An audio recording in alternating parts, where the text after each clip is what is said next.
বিসমিল্লাহির রহমানির রহিম। রহমান রহিম আল্লাহ তাআলার নামে শুরু করছি।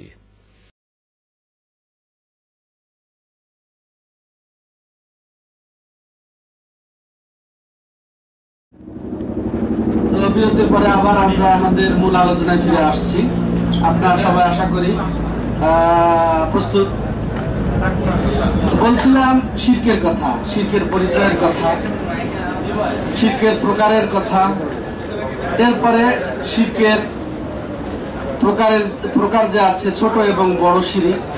তো ছোট বড় শিরকের পার্থক্য, তো ছোট বড় শিরকের পার্থক্য আমরা পরিচয় পার্থক্য রয়েছে যেটা বলা হয়েছে।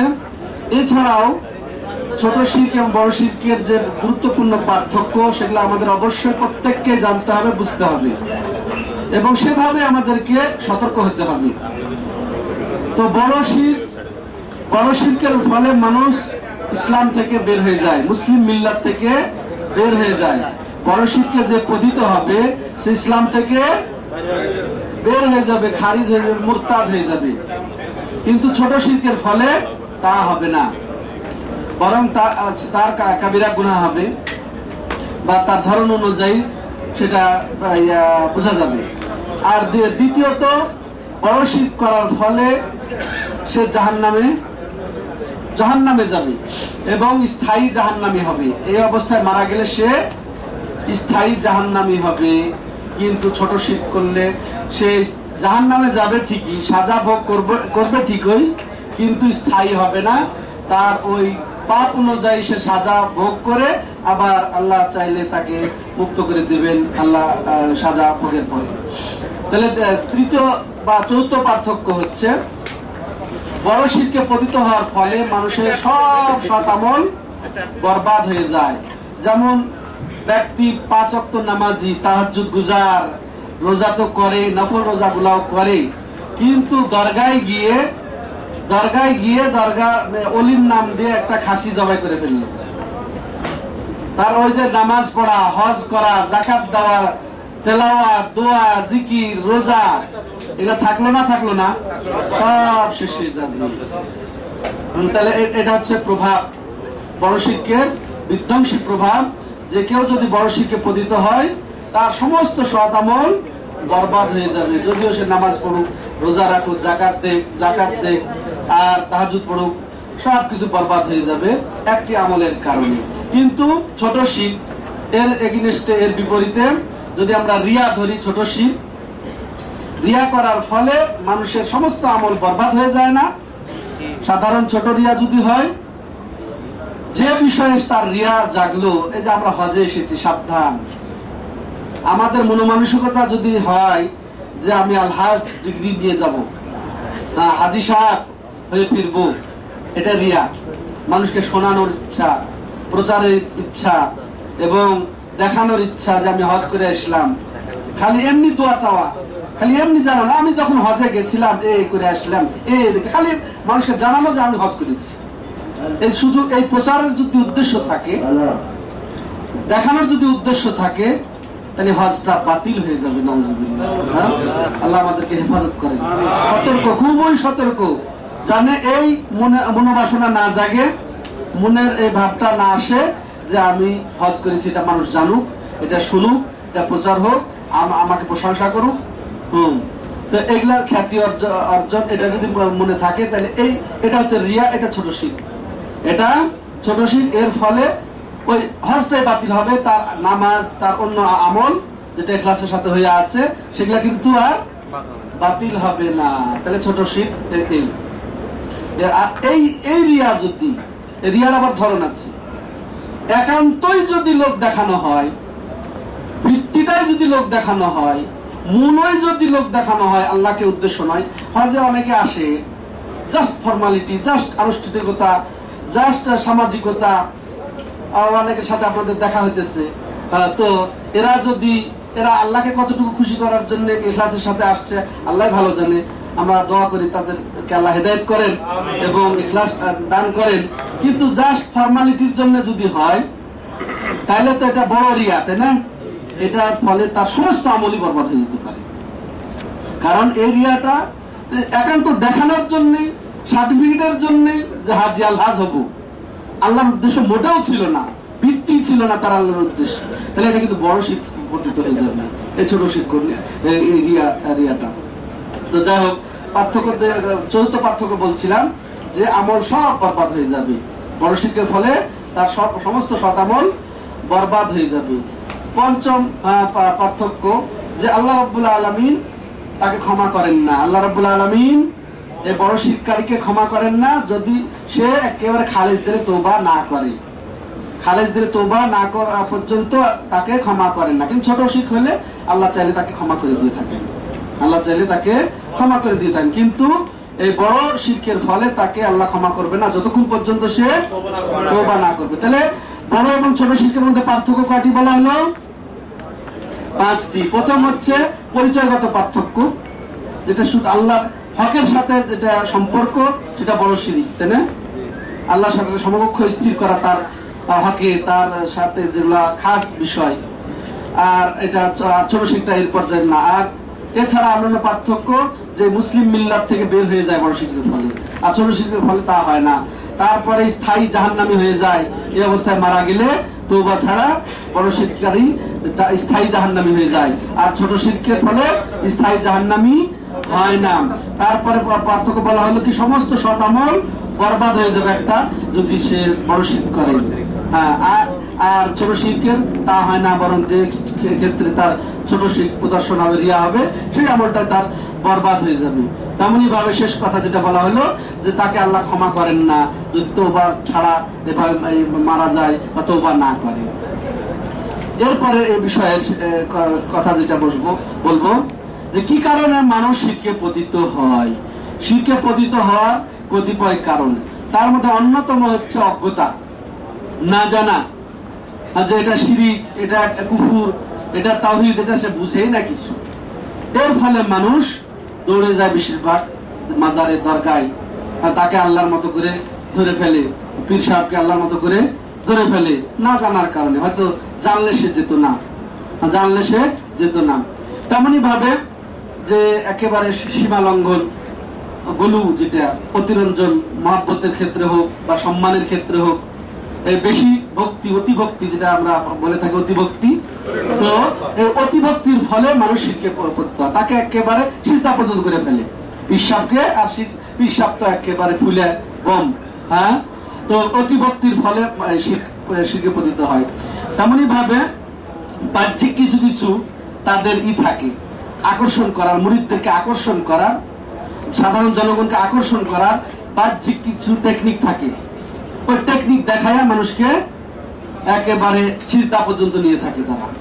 তাকে এমন দেখায় যে সেই তো সবকিছু, তার ভালো মন্দের মালিক সেই, লাভ লোকসানের মালিক সেই, বিপদ আপদের মালিক সেই, সন্তান দেওয়ার মালিক সেই, এমন কিছু বাহ্যিক কিছু টেকনিক দেখায়া তাদেরকে শিরকের দিকে নিয়ে চলে যায়। তো শিরকের অন্যতম একটা কারণ বাহ্যিক কিছু কর্মকাণ্ড প্রদর্শন করা। তার মধ্যে যেমন মনে করেন এই যে সায়দাবাদের কাছে গেলে নাকি সন্তান হয়ে যায়, তো এটা মানুষ যাচ্ছে, এটা বাহ্যিক দেখছে যে ওখানে গেলে আমার পেপারিং করে বসে যে আমি সায়দাবাদের কাছে গিয়ে এই যে সন্তান পেয়েছি, বাহ্যিক কিছু দেখায় দেয়। এর অনেক কিছু বাস্তব কিছু ঘটনা প্রকাশ পেয়েছিল, কিন্তু পেপারে পত্রিকায় এগুলা এসেছিল তার কর্মকাণ্ডের কথা, যে সে কিভাবে ব্যবহার করে মেয়েদের সাথে, বা মেয়েদেরই প্রাধান্য ওখানে বেশি, কয়েকদিনের মধ্যে অধিকাংশ দিন মেয়েদের সেখানে চিকিৎসা হয়, যাদের সন্তান হয় না এদের। তারপরে সে নিরিবিলিতে তাদের সাথে মেলামেশা করে, তারপরে তার কিছু লোকই আছে এইসব কাজের জন্য ভাড়া করে রাখা আছে, এইসবের মাধ্যমে সে সন্তানের ব্যবস্থা করে নাকি, এটা শোনা গেছে। যারা বাস্তব, যারা গেছে সেখানে, সেরকম লোকের কাছেও আমরা সরাসরি কানে শুনেছি যে এরকম তার কিছু ভাড়াটে কিছু যুবক রাখা আছে, যে একেবারে নির্জনে তাকে বাধ্য করে, যেটা সে বলতেও পারে না, স্বামীর কাছেও বলতে পারে না, তার আত্মীয় স্বজনের কাছেও বলতে পারে না, এমন কিছু চিকিৎসা তারা ওইভাবে গোপনে দিয়ে ফেলে। যার ফলে হয়তো স্বামীর কিছু অপারগতার কারণে হোক, কোনো ত্রুটির কারণে হোক, যে মহিলা সন্তান হয় না ওটা সন্তান হয়ে গেল, আর সে একেবারে এটা ফাঁস করে দিল পত্রিকাতে যে এইভাবে সন্তান হয়ে গেছে। তো এই যে বাহ্যিক কিছু দিক আছে যে পীরের কাছে গেলে এই হয়ে যাচ্ছে ওই হয়ে যাচ্ছে, বিপদ মুক্ত, জিনে ধরেছে, মৃগী রোগ হয়েছে, কিন্তু পীর সাহেবের কাছে যাওয়ার ফলে মৃগী রোগও নাই, জিন ভূতও নাই, কিচ্ছু নাই, সফল। আর সব চিকিৎসা বিজ্ঞান ফেল, তার কোনো টেস্টে কোনো কাজ হয় না, কোনো টেস্টে তার কোনো রোগ ধরা পড়ে না, ওইখানে গেলেই ভালো। এটা কি মনে করেন আপনারা? শিরিক তো। এটা হচ্ছে জিন শয়তান আর মানুষ শয়তানের মানুষের ঈমান ধ্বংস করার জন্য, মানুষকে ভ্রান্ত করার জন্য, জাহান্নামের পথে নেওয়ার জন্য একটা যৌথ চক্রান্ত, ষড়যন্ত্র। জিন শয়তান আর মানুষ শয়তান। হ্যাঁ, ওকে খুশি করে মানুষ শয়তান ওই জিনকে খুশি করছে, আর জিন ওই ওই ওই ওই মানুষ শয়তানকে খুশি করছে। কিভাবে? সেজদা দেওয়াচ্ছে, মানুষ শয়তানটা ওই জিনের জন্য সেজদা দেওয়াচ্ছে, তাকে সন্তুষ্ট করছে, তার জন্য জবাই করিয়ে, তার নামে মানত করিয়ে, শিরক করানোর মাধ্যমে তাকে সন্তুষ্ট করছে। আর এই জিন শয়তান ওই মুরিদ বলেন আর রুগী বলেন ওকে আক্রান্ত করছে জিনের আসরের মাধ্যমে, মৃগী রোগ সৃষ্টি করার মাধ্যমে, বিভিন্ন ভাবে রোগ সৃষ্টি করে দেওয়ার মাধ্যমে তাকে আক্রান্ত করছে। যখন এই মানুষ শয়তানের কাছে আসছে পীর নামে, এই ভণ্ড নামে, তার কাছে যখন আসে তখন এ ঝাড়ফুঁক দিয়ে দেয়, ওই জিনকে খুশি তো করে রেখেছে, জিনকে বলে যে ঠিক আছে, যথেষ্ট হয়েছে, এ তো শিরকের চরম পর্যায়ে পৌঁছে গেছে, তোমার নামে জবাই করেছে, তুমি যা বলো তাই করছে, সিজদা পর্যন্ত বললে দিচ্ছে, অসুবিধা নাই, তাকে আর তুমি ডিস্টার্ব করো না। তখন দেখেন আর জিন নাই, ভূত নাই, রোগও নাই, ব্যাধি নাই, কিচ্ছু না, একেবারে সবল সুঠাম হয়ে ওখানে সুস্থ হয়ে ফিরে আসছে। এই সুস্থতার দরকার আছে? এই সুস্থতার দরকার নাই। যেখানে ঈমান হারিয়ে গেল, যেখানে রুহানি সবকিছু বিনাশ হয়ে গেল, আর ওই স্বাস্থ্য নিয়ে আপনি কি করবেন যেটা জাহান্নামের খড়ি হয়ে গেল। অতএব এইভাবে বাহ্যিক কিছু দেখার মাধ্যমে শিরকের প্রচলন আমাদের ঘটছে, শিরকের ঘটছে পীরের কাছে যে তেমনই ভাবে প্রবৃত্তি, মনের মনের তাড়নায় মানুষ শিরক করছে, যে এত মানুষ করছে, আমি করলে দোষ কি, এরকম প্রবৃত্তি দিয়ে মানুষ শিরক করছে। তেমনি ভাবে অন্ধ অনুসরণের মাধ্যমে পিতা মাতা যা করে আসছে আগে বাপদাদার আমল থেকে যেটা দেখে আসছি, এই যে মাজারে যায়, মিরপুরের মাজারে যায়, হাইকোর্টের মাজারে যায়, বিপদ আপদের জন্য আমরা যাই, অসুবিধা কি, এইভাবে মানুষের চলন হয়ে আসছে। এইভাবে মানুষ শিরকে পতিত হয়ে আসছে, অন্ধভাবে অনুসরণ করে পূর্বপুরুষের বা ব্যক্তি পর্যায়ের পীরদের, এরকম দরগাবাসীদের এরকম অন্ধ অনুসরণ করে মানুষ শিরকে পতিত হচ্ছে। তেমনি ভাবে ওলামা ইসু, এই শিরকের জন্য যেটা আরো বেশি দায়ী হচ্ছে যারা এই যে বিভ্রান্তকারী ইমাম না, বিভ্রান্তকারী আলেম ওলামা, যারা পথভ্রষ্টকারী আলেম ওলামা, যারা মানুষকে শিরকের পথে আহ্বান করে যাচ্ছে, কুফরির পথে আহ্বান করে যাচ্ছে, বিভিন্ন মাজারের দিকে আহ্বান করে যাচ্ছে, পীর পরস্তির দিকে আহ্বান করে যাচ্ছে, এই সব ওলামাই সু বা বিভ্রান্তকারী পথভ্রষ্টকারী আলেম ওলামা হচ্ছে এই শিরকের প্রচার প্রসারের একটা অন্যতম কারণ। এগুলো থেকে আমাদেরকে সতর্ক হতে হবে, জনগণকে সচেতন করতে হবে। হ্যাঁ, তা এমনই ভাবে এটা এখন বর্তমান মিডিয়া এটা বড় কাজ করছে। যেমন এক শ্রেণীর মাশাআল্লাহ আলেম ওলামা তাওহীদের দাওয়াত দিয়ে যাচ্ছেন, শিরকের ব্যাপারে সতর্ক করে যাচ্ছেন, কুফরির ব্যাপারে সতর্ক করে যাচ্ছেন, এই পীর মাজার যে কেন্দ্রিক যে শিরক হয়ে যাচ্ছে এগুলোর ব্যাপারে সতর্ক করে যাচ্ছেন। কিন্তু তার চেয়ে বেশি জোরালো ভাবে চাপা পিটিয়ে শিরকের প্রচার এবং প্রসার ঘটাচ্ছে, মাজার দরগার প্রচার এবং প্রসার ঘটাচ্ছে। পীর পরাশটিকে আরো তারা ব্যাপকতা দানের জন্য বিভিন্ন ভাবে রঙে চঙে বিভিন্ন ভিডিও অডিও করে তারা এগুলা শো করছে, মিথ্যা আশ্রয় নিয়ে, যার কোনো অস্তিত্ব নাই, ভিত্তি নেই, এরকম চিত্র ধারণ করে নিজেদের মধ্যে সব ভিডিও করে এগুলা শিরকের তারা প্রচার করে যাচ্ছে। এগুলা সম্পর্কে আমাদেরকে অবশ্যই সচেতন হতে হবে এবং আমাদেরকে জাতিকে সজাগ করতে হবে। তেমনই ভাবে তাগুত পীর পরাস্তি যেটা বলা হলো, যেটা আল্লাহর ইবাদত থেকে তারা বিমুক্ত করে মানুষ নিজেদের ইবাদতের জন্য ডাকছে, যারা এইসব পীরেরা আলেম ওলামা, কথিত আলেম ওলামা যারা নিজের ইবাদতের জন্য মানুষকে উদ্বুদ্ধ করছে, নিজের পীরগিরি কায়েম করার জন্য, নিজের দরগা প্রতিষ্ঠা করার জন্য সব নিজে সেজদা পর্যন্ত গ্রহণ করছে, তারপরে মানত গ্রহণ করছে, জবাই, তারপরে আশা আকাঙ্ক্ষা ভরসা তার দিকে সব আকৃষ্ট করছে, আল্লাহর দিকে বিমুখ করে। তো এসব মূলত শিরকের অন্যতম কারণ। এক্ষেত্রে সংক্ষিপ্ত একটা যেটা কথা বলবো, উলামায়ে কেরাম শিরকের ভাগ আরেক ভাবেও করেছেন রিয়াটাকে। ছোট শিরিক আবার দুই ভাগে বিভক্ত করেছেন, যেটা হচ্ছে প্রকাশ্য আর একটা হচ্ছে গোপন। প্রকাশ্য শিরিক এবং গোপন শিরিক। প্রকাশ্য যেমন এই যে তাবিজ কবজ ঝুলানো, আল্লাহ ছাড়া অন্যের নামে শপথ করা, এগুলো প্রকাশ্য, তাই না? দেখাই যায়, শোনাই যায়, বোঝাই যায়। কিন্তু অপ্রকাশ্য শিরিকও আছে, সেটা হচ্ছে কি রিয়া। সেটা হচ্ছে রিয়া, যেটা মানুষকে শোনানোর জন্য, দেখানোর জন্য হয়ে থাকে। এটাও কিন্তু মারাত্মক ভয়াবহ এটা বিষয়, যেটা আমাদের আমলকে কুরে কুরে নষ্ট করে দেয়। যেটা আমরা আখফা মিন দাবিবিদ জামাল, রাসূলুল্লাহ সাল্লাল্লাহু আলাইহি ওয়াসাল্লাম বলেছেন যে আকশা আলাইকুম, তোমাদের প্রতি যে আমি সবচেয়ে বেশি যে জিনিসে ভয় পাই সেটা কি জানো? সেটা কি বলবো তোমাদেরকে? সেটা অবশ্যই রিয়া। হ্যাঁ, মানুষকে দেখানোর জন্য, শোনানোর জন্য, প্রচার করার জন্য আমল করা। মানুষ নামাজে দাঁড়ায় আর তার আমলটাকে সুন্দর করে দেখায় মানুষকে, রুকু সিজদা লম্বা করে, তেলাওয়াতটাকে সুন্দর করে মানুষকে শোনায়, প্রচার করে যে কত সুন্দর নামাজি, কত সুন্দর তেলাওয়াতকারী, এটা শোনায়। এটা হচ্ছে ভয়াবহ। মানুষ বুঝতেও পারে না তার আমলটা কোন দিকে চলে গেল। শুরু করেছে সে আল্লাহর জন্য নামাজ আদায় করা, কিন্তু মাঝখানে তার হৃদয়ে জেগে উঠলো যে আমার নামাজটা সুন্দর করি যেন মানুষ আমার প্রশংসা করে। ভয়াবহ ভয়াবহ। হজ করতে এসেছি, মনে হচ্ছে যেন এটা মানুষকে প্রচার করি, দান করি, মানুষ দেখুক যাতে আমাকে দানবীর বলে। হ্যাঁ, তো এইভাবে দেখিয়ে দান করা, শুনিয়ে দান করা, খালি শোনানোর জন্য, প্রশংসার জন্য, মারাত্মক ভয়াবহ। আমাদের জন্য প্রয়োজন, এতে আমাদেরকে সতর্ক হতে হবে। সংক্ষেপে কয়েক মিনিটে আবার কুফরি সম্পর্কে বলে, সময় অতি সংক্ষিপ্ত।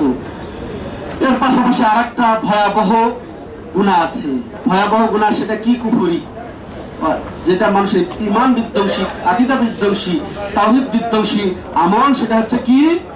কুফরি, যেটা ঈমানের বিপরীত বলা যেতে পারে। ঈমানের বিপরীত বলা যেতে পারে। এর শাব্দিক অর্থ ঢেকে ফেলা, আচ্ছন্ন করে ফেলা, বেষ্টন করে ফেলা। তো মানুষকে এটা আচ্ছন্ন করে ফেলে, এই অপরাধ, এই গুনাহ ঢেকে ফেলে। আর মানুষ ভিতরে যা আছে সেটাকে ঢেকে বাহ্যিক ভাবে অন্য কিছু প্রকাশ করতে চায়। তো এই ঢেকে ফেলা হচ্ছে শাব্দিক অর্থ। তো বিভিন্ন ভাবে সংজ্ঞা উলামায়ে কেরাম দিয়েছেন। তো এটা যেমন আমি একটু পরে বলছি। এর প্রকারও তেমনি, যেরকম ভাবে আমরা শিরকের প্রকার জানলাম, বড় কুফরি এবং আপসে কথা বলেন না, অনুগ্রহপূর্বক আপনার চুপচাপ কাজ করেন। না, যদি কাজ করতে হয় চুপচাপ কাজ করেন, পরস্পরে কথা বলবেন না। তো যেটা বলছিলাম, এই কুফরিও দুই প্রকার, বড় কুফরি এবং ছোট কুফরি। বড় কুফরি যেটাতে যে এমন কিছু আমল, যে আমলে পতিত হলে মানুষ ইসলাম থেকে খারিজ হয়ে যায়, ইসলামের গুন্ডি থেকে বের হয়ে যায়। আর যেটা ছোট কুফরি সেটা এমনটি নয়, যেটা শব্দগত কিছু আছে যার ফলে মানুষ কুফরিতে পড়ে যায়, যেগুলা হাদিসে কোরআনে ব্যবহার হয়েছে কুফরি বলেও, মানে অনির্দিষ্ট ভাবে কুফরি বলে যেগুলো ব্যবহার হয়েছে সেগুলো ছোট কুফরির অন্তর্ভুক্ত। আর নির্দিষ্ট ভাবে আল কুফুর, আলিফ লাম দিয়ে যেগুলো ব্যবহার হয়েছে এগুলো বড় কুফরির দিকে নির্দেশ করে। তো এই ছোট কুফুরের বড় কুফুরের পার্থক্য এভাবে আমরা যেগুলো হাদিসে কোরআনে আছে সেটা বুঝতে পারি, যে কুফরুন শব্দ দিয়ে যেটা আছে সেটা ছোট কুফরি বোঝায়, আল কুফুর যেটা আছে সেটা বড় কুফরি বোঝায়। তো উলামায়ে কেরাম এই কুফরের সংজ্ঞা দিয়েছেন বিভিন্ন, তার মধ্যে যেমন ইবনে তাইমিয়া বলেছেন আল কুফরু আদমুল ঈমান বিইত্তিফাকিল মুসলিমিন সাওয়ান ইতাকাদা নাকিদু ওয়া তাকাল্লামা বিহি ইলা আখিরি কালামিহি। তো এখানে শেখুল ইসলাম বলছেন যে কুফরটা হচ্ছে ঈমানহীনতা, ঈমানহীনতাই হচ্ছে কুফরি।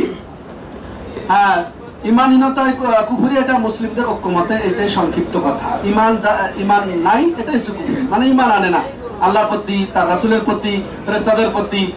এই ঈমান না থাকাটাই হচ্ছে কি? কুফরি। এরকম ভাবে অন্য অনেক ওলামায়ে কেরাম বলেছেন, তার মধ্যে আল কুফরু আদবুল ঈমান বিল্লাহ, এমনই একই ভাবে, যদিও তার সাথে মিথ্যা, তার সাথে অস্বীকৃতি সহ ঈমানহীনতা, আল্লাহর প্রতি, ফেরেশতাদের প্রতি, রাসূলদের প্রতি ঈমানহীনতাটাই কুফরি। তেমনি ভাবে বর্তমান যুগের বিশিষ্ট মনীষী, ইসলামী মনীষী শেখ আব্দুর রহমান আস-সাদি যেটা বলেছেন যে ওয়াহাদুল কুফরি আল জামি' লিজামি আজনাসিহি ওয়া আনওয়াউহু ওয়া আফরাদুহু হুয়া জাহদু মা জা বিহি রাসূল সাল্লাল্লাহু আলাইহি ওয়াসাল্লাম আও জাহদু বাদিহি। মূল কথা যেটা উনি বলেছেন যে কুফরের বিভিন্নতা থাকা সহ এটার মূল কথা হচ্ছে যে এটা অস্বীকার করা। নবী সাল্লাল্লাহু আলাইহি সাল্লাম যা শরীয়ত নিয়ে এসেছেন, যে শরীয়ত নিয়ে এসেছেন, যা নিয়ে এসেছেন তার সম্পূর্ণটা অস্বীকার করা বা আংশিক অস্বীকৃতি জানাটাই কি কুফরি। এক কথা বলে কুফরি কি, যে রাসূলুল্লাহ সাল্লাল্লাহু আলাইহি সাল্লাম যে শরীয়ত নিয়ে প্রেরিত হয়েছেন তার অস্বীকার করা বা তার আংশিক, তার কোন সাব্যস্ত সুন্নাত বিধান কেউ যদি অস্বীকার করে, সব মানে তাহাজ্জুদও পড়ে কিন্তু একটা পর্দাকে অস্বীকার করে, কথার কথা পর্দার বিধানটাকে অস্বীকার করে, দাড়ির বিধানটাকে অস্বীকার করে, হ্যাঁ সাব্যস্ত এরকম বিধানকে অস্বীকার করে, কাফের। সেটা কি কুফরি। সব ঠিক আছে ইসলামের, কিন্তু এটা বর্তমান যুগে আর চলে না, মানায় না, বেমানান, অনুপযুক্ত। এই ইসলামের এই বিধান হচ্ছে এটাই উত্তম, ভালো, নাউজুবিল্লাহ, কুফরি।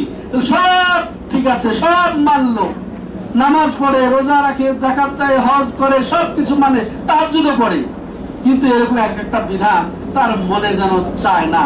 ফালা ওয়ারাব্বিকা লা ইউমিনুনা হাত্তা ইউহাক্কিমুকা ফীমা শাজারা বাইনাহুম সুম্মা লা ইয়াজিদু ফি আনফুসিহিম হারাজা মিম্মা কাযাইত। দেখেন এখানে আয়াতে বলছে যে তারা কখনোই মুমিন হতে পারে না, তোমার রবের শপথ, তারা কখনোই মুমিন হতে পারে না যতক্ষণ পর্যন্ত তারা নিজেদের মতভেদের বিষয়ে তোমাকে ফয়সালাকারী মেনে না নিবে, এবং এক্ষেত্রে নিজের মনে কোন রকম দ্বিধাবোধ করবে না, সংশয় পোষণ করবে না, অসুবিধা বোধ করবে না। হ্যাঁ, মানার মতো মেনে না নিয়ে যদি অসুবিধা বোধ করে কোন একটা ছোট্ট বিষয় হলো, সেটা কি আল্লাহ কসম করে বলছে, শপথ করে বলছে তোমার রবের শপথ, সে মুমিন নয়। কি সেটা তাহলে কুফরি, ছোট্ট বিষয় হলো কুফরি। তাহলে সতর্ক থাকি আমরা এইসব বিষয়ে। ইসলামের কোন বিষয়কে নিয়ে ঠাট্টা, কোন বিষয়কে নিয়ে তাচ্ছিল্য করা, কোন বিষয়কে অবহেলা করা, ছোট মনে করা, অস্বীকার করা, অবজ্ঞা করা, মিথ্যা মনে করা একেবারে ইসলাম থেকে বিনষ্ট। তাহলে এটা হচ্ছে মূলত কুফরি। তাহলে আমরা কুফরির পরিচয় সংক্ষেপে জানলাম। এবার আসেন এই কুফরির প্রভাব। এই কুফরির প্রভাবে মানুষের ইয়ার থেকে, অন্তর থেকে ইমানের নূর একেবারেই সমূলে নষ্ট হয়ে যায়, বিলুপ্ত হয়ে যায়।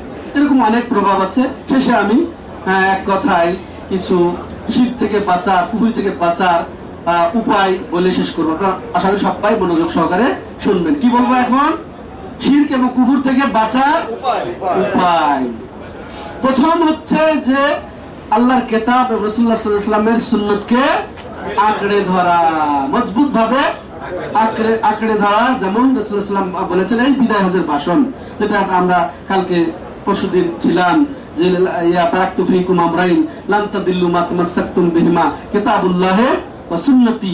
তোমাদের মাঝে দুটি জিনিসই রেখে গেলাম, আর কিছু না, পীর না, অমুক না, তমুক না, বাস তোমাদের অমুক তরিকা না, অমুক তরিকা না, তোমাদের মাঝে কি দুটি জিনিস রেখে গেলাম। যতক্ষণ পর্যন্ত, যতদিন পর্যন্ত তোমরা এই দুটি জিনিসকে মজবুত ভাবে আঁকড়ে ধরবে, ততদিন পর্যন্ত তোমরা কখনোই, এই শব্দ ব্যবহার করেছেন রাসূলুল্লাহ সাল্লাল্লাহু আলাইহি ওয়াসাল্লাম, পথভ্রষ্ট হবে না। তাহলে আমাদের হেদায়েতের উপর থাকতে গেলে কি করতে হবে? কোরআন এবং সহিহ সুন্নাতকে আঁকড়ে ধরতে হবে সাহাবায়ে কেরামের নীতিতে। সাহাবায়ে কেরাম যেভাবে কোরআন এবং সহিহ সুন্নাতকে আঁকড়ে ধরে যেভাবে বুঝেছেন, আমল করেছেন, ঠিক ওইভাবে যদি আমরা কোরআন এবং সহিহ সুন্নাতকে আঁকড়ে ধরি, ওইভাবে বুঝি, আমল করি, তাহলে কখনোই পথভ্রষ্ট হব না। এর বিপরীতে যখনই আমরা কোরআন এবং সুন্নাতকে পরিহার করি, এত বড় হুজুর, এত লোক আপনারা এইভাবে করে আসছেন, এগুলাকে ভুল করে আসছেন, এদিকে যখনই যাব তখন কি হবে? অবশ্যই, তাহলে এর বিপরীতে অবশ্যই পথভ্রষ্ট হয়ে যেতে হবে। আর যদি অবশ্যই আমরা হেদায়েতের উপরে থাকতে চায় তাহলে অবশ্যই আমাদেরকে কোরআন এবং সহিহ সুন্নাতকে আঁকড়ে ধরতে হবে। তাহলে শিরক কুফর থেকে বাঁচার অন্যতম উপায়। দ্বিতীয় উপায় যে আল্লাহ রাব্বুল আলামিনের নিদর্শনাবলীর প্রতি আমাদের চিন্তা ভাবনা করা, কোরআনকে আয়াতকে গবেষণা করা, তাহলে কোরআন এবং হাদিসকে চর্চা করা, বুঝা, গবেষণা করা। বুঝলেই তো ছোট্ট একটা কথা বলি। আমি যখন প্রথম আসি আমাদের অফিসে পশ্চিম দিয়াতে, তো এক পাকিস্তানি বিশাল দেহি হাফেজ কোরআন, এই বুক ভরা দাড়ি, মাথায় টুপি, হচ্ছে জিন্না টুপি। তো ওনাকে তার কফিল আমার কাছে নামায় দিয়ে চলে যেতেন 9টার সময়, সকাল 9টা, আবার 12টার আগে নিয়ে চলে যেতেন। তো এই দেশি একজন যুবক ছেলে, সে সরকারি চাকরি করে আমাদের অফিসে, ও দেখে বিষয়টা কিন্তু কোনোদিন কিছু বলে না। হঠাৎ করে একদিন বলছে, আরে এই ব্যাপার কি তোমার কাছে আসে, দেখে আবার চলে যায়, কি ব্যাপারটা কি? যে হাফেজ, কোরআনের হাফেজ, কিন্তু আকীদাতে কিছুটা সমস্যা আছে। হ্যাঁ, আকীদাতে সমস্যা? কোরআনের হাফেজ বলছো, কোরআনের হাফেজ আবার কেমন আকীদায় সমস্যা থাকে? বুঝেছেন কথাটা? তার বুঝতে কোরআনের হাফেজ আবার কেমন তার আকীদায় সমস্যা থাকে? কোরআনে তো সবকিছুই আছে, কোরআনে তো তাওহীদ আছে, কোরআন শিরক কি আছে, তো তারপরে কুফরি কি সেটা আছে, মুনাফিক কি সেটা আছে। তাহলে এর আবার সমস্যা কেমনে? সুবহানাল্লাহ। দেখেন আসলে আমরা বুঝি না। তাহলে কোরআনকে বুঝতে হবে। কোরআনে তো ইয়াকা না'বুদু ওয়া ইয়াকা নাস্তাইন আছে না? তো কোরআনে তো আছে যে আমার কাছেই চাও, কোরআনে তো আছে আমার কাছেই ভরসা করো, আর কারো কাছে ভরসা করো না, আর কারো কাছে চাও না। তাহলে এটা যদি আমি বুঝি, কোরআন পড়ে যায় ঠিকই তো পাখির মতো, কিন্তু আসলে বুঝি না। তাহলে শিরক কুফর থেকে বাঁচতে গেলে কি করতে হবে? কোরআন হাদিস বুঝতে হবে। তাহলে দ্বিতীয় উপায়। তৃতীয় উপায়, আলেম ওলামাকে জিজ্ঞাসা করতে হবে। ফাসআলু আহলা যিকরি ইন কুনতুম লা তা'লামুন। যদি তোমরা না জানো, তাহলে যারা সত্যিকার আলেমের তো অভাব নাই। এখন একটা টুপি আর পাঞ্জাবি থাকলি তো আলেম, তোবাটা লাগাইলি তো আলেম, তাই না? না, চিনতে হবে আপনাকে, এতটুকু তো নলেজ থাকতে হবে কে সত্যিকার আলেম, কে কোরআন এবং সহিহ হাদিসের সঠিক আলেম, সঠিক এলেম আমি তার কাছে পাবো। এটা এতটুকু তো নলেজ থাকতে হবে, বুঝ থাকতে হবে, পার্থক্য জ্ঞান থাকতে হবে। আলেম ওলামার কাছে যেতে হবে শিরক কুফর থেকে বাঁচতে হলে। সেই আলেম ওলামা যারা সত্যিকার কোরআন হাদিসের আলেম ওলামা। তেমনি ভাবে যারা মুশরিক, যারা কাফের, এদের থেকে দূরে থাকতে হবে। যারা মুশরিক এবং কাফের, যারা বেদাতি, ভ্রষ্ট, যারা বেদাতের দিকে আহ্বান করে, কুফরির দিকে আহ্বান করে, দরবারি আলেম, দরগায় যারা চলে, এই বাজার ভক্ত, এদের থেকে দূরে থাকতে হবে নিজেকে শিরক কুফর থেকে বাঁচাতে হলে। তেমনি ভাবে এরকম চেষ্টাও করতে হবে আর আল্লাহর কাছে দোয়া করতে হবে, আল্লাহ তুমি আমাকে শিরক থেকে রক্ষা করো, কুফরি থেকে রক্ষা করো, মুনাফিকি থেকে রক্ষা। দেখা সাহাবায়ে কেরাম পর্যন্ত নিজেরা নিজেকে নিয়ে আশঙ্কিত থাকতেন যে কখন আমি মুনাফিক হয়ে যাই, আমি মুনাফিকি নাকি হয়ে গেছি, নাউজুবিল্লাহ। সাহাবায়ে কেরাম। আর আমরা কি যে হয়েছি, যে আমরা সার্টিফিকেটধারী, জান্নাতের সুসংবাদ প্রাপ্ত। তো তেমনি ভাবে আমাদেরকে আহলে ঈমান, মুমিন, এদের গুণে গুণান্বিত হতে হবে। এবং বেদাতি, মুশরিক, কাফের, এদের গুণাগুণ বর্জন করতে হবে, এদের সংসর্গ ত্যাগ করতে হবে, আর আল্লাহরই শরণাপন্ন হতে হবে। এরপরে ধৈর্য ধরতে হবে সব বিষয়ে, ধৈর্য ধরে ইমানের উপরে অটল থাকতে হবে। যত বিপদ আপদ আসুক, ইমান থেকে টলা যাবে না, ইমান থেকে বিচ্ছুত হওয়া যাবে না। তেমনি ভাবে আমাকে অবশ্যই যুদ্ধ জেহাদ চালিয়ে যেতে হবে, ইমানের উপর অটল থাকা এবং শিরকের বিরুদ্ধে আমাদেরকে লড়ে যেতে হবে। তেমনি ভাবে শেষ কথা, যে আমাকে অবশ্যই শরীয়ত ইলম অর্জন করতে হবে, আমাকে অবশ্যই শরীয়ত ইলম অর্জন করতে হবে। যার রাসূল সাল্লাল্লাহু আলাইহি ওয়াসাল্লাম তালাবুল ইলমি ফারিদাতুন আলা কুল্লি মুসলিম, প্রত্যেক মুসলিম নরনারীর জন্য ইলম অর্জন করা ফরজ। কোনটুকু, যতটুকু অর্জন করা ফরজ, ততটুকু আমাদের প্রত্যেককেই অর্জন করতে হবে। আর তা কোনটুকু, সেই কথাগুলো শেষ করি। সেটা হচ্ছে আকীদাগত ইলম। আর আকীদাগত ইলমের মধ্যে আকীদাতুত তাওহীদ, তাওহীদের ইলম, আকীদার ইলম ফরজ ভিত্তিতে আমাদের প্রত্যেক নরনারীকে, আলেম ওলামা থেকে নিয়ে সাধারণ সর্বশ্রেণীর মুমিন মুসলমানকে এই আকীদার ইলম অর্জন করা ফরজ। এই শরীয়ত ইলম আমাকে অর্জন করতে হবে। ঠিক এর বিপরীত, যাতে আকীদা নষ্ট হয়ে যায়, তাওহীদ নষ্ট হয়ে যায়, ঈমান নষ্ট হয়ে যায়, সেটা আমাকে শিখতে হবে। যেটা যা আলোচনা হলো, শিরক, কুফর, নিফাক কি জিনিস, এটা শিখতে হবে না? না হলে কখন পতিত হয়ে যায় এটা বুঝতে পারবো না। তো অতএব বোঝার জন্য, রক্ষা পাওয়ার জন্য আমাকে এটাই। তাহলে ফরজে আইন এই এলেম কোনটা? আকীদাগত এলেম। আর আকীদাগত এলেমের মধ্যে আকীদাত তাওহীদ, এটা অর্জন করতে হবে। এর বিপরীত যেটা পরিপন্থী বিষয়, শিরক কুফর নিফাকের এলেমও অর্জন করতে হবে। আর দ্বিতীয়ত ফরজে আইন যে এলেমের কথা বলবো, সেটা হচ্ছে ওই ইবাদতের এলেম আমাকে অর্জন করতে হবে যে ইবাদত আমাকে করতে হবে, যে ইবাদত করা আমার উপরে ফরজ, সেই ইবাদতের আমাকে এলেম অর্জন করতে হবে। এটা হচ্ছে সেই এলেম অর্জনের মূল উদ্দেশ্য, যে কমপক্ষে ফরজে আইন যে এলেম সেটা আমাকে অর্জন করতে হবে। তাহলে আকীদাগত আর ওই ইবাদতগত যে ইবাদত আমার উপরে ফরজ। তাহলে আশা করি আমরা শিরকে আর কুফরে পতিত হব না, সেখান থেকে রক্ষা পাবো, তাওহীদের উপরে অটল থাকবো। আল্লাহ আমাদেরকে কবুল করে নেন তাওহীদের জন্য। আল্লাহ আমাদের ঈমান, আকীদা, আমলকে যেন হেফাজত করেন। আল্লাহ রাব্বুল আলামিন শিরক কুফর নিফাক থেকে আল্লাহ আমাদেরকে সবাইকে রক্ষা করেন। আল্লাহ রাব্বুল আলামিন আমাদের হজকে কবুল করে নেন, হজের যাবতীয় সৎ আমল আল্লাহ কবুল করে নেন, আমাদের নেক উদ্দেশ্যকে পূর্ণ করে দেন। সমস্ত মুমিন মুসলমানদেরকে আল্লাহ তাআলা হেফাজত করেন। আল্লাহ আমাদের মধ্যে যারা অসুস্থ তাদেরকে সুস্থতা দান করেন, যারা বিপদগ্রস্ত তাদের বিপদ আবার মুক্ত করে দেন, আমাদের আত্মীয়স্বজনকে অনুরূপ তৌফিক দান করেন, তাদেরকে আল্লাহ তাআলা হেফাজত করেন। আল্লাহ আমাদের সন্তানদেরকে তুমি আমাদের জন্য চক্ষু শীতলকারী বানিয়ে দাও, তারা যেন আমাদের চেহারা উজ্জ্বলকারী হয়, তারা যেন আমাদের ইহকাল পরকালে দুঃখের কারণ না হয়। আকুলু কাওলি হাযা আস্তাগফিরুল্লাহ লি ওয়া লাকুম ওয়া লিসাইরিল মুসলিমিন ওয়া সাল্লাল্লাহু আলা নবিয়িনা মুহাম্মাদ ওয়া আলা আলিহি ওয়া সাহবিহি আজমাইন।